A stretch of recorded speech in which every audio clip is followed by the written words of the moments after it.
All right, really exciting new feature from the Polar Cloud that lets you turn any image or photo you take into a 3D printable object. So as long as you've got a camera and you've got the Polar Cloud, you can print something just from a photo. So let's go ahead and do a quick demo. If I start by uploading here, sign in, click the upload button from any page, then click Generate Model, takes you to this tab. Now in this page, you either need one photo or 4 photos. That's what the model expects. So you can do a front, left, back, and right, or you can just do one view. It also asks you for object description. That's optional, but it does help. And then it lets you remove the background from an image.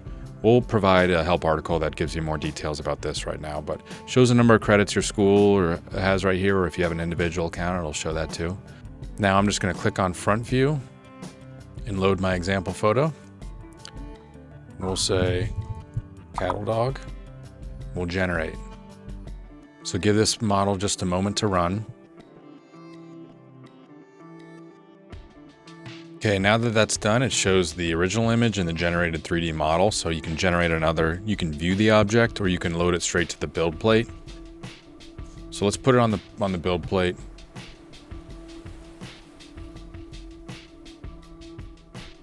Make some slight adjustments here. And, we'll throw it on the Creality K1C. Been liking this printer lately.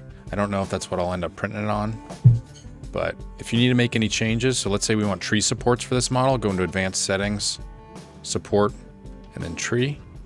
We may move this out to the general settings soon, but for now it's right there. And I'd like it to be maybe a little bit bigger. So back to placement, scale. We'll just drag this up a little bit. Okay, so it's a pretty good match. When we're ready, we'll just go ahead and click print. So now that job's in queue. You can see it right here. Go ahead and move this to the front while it's slicing. Now that job's done slicing, I can see it's going to take 1 hour and 5 minutes. 20 grams of filament, 377 layers, just under 40 cents of plastic. Now let's go ahead and print it.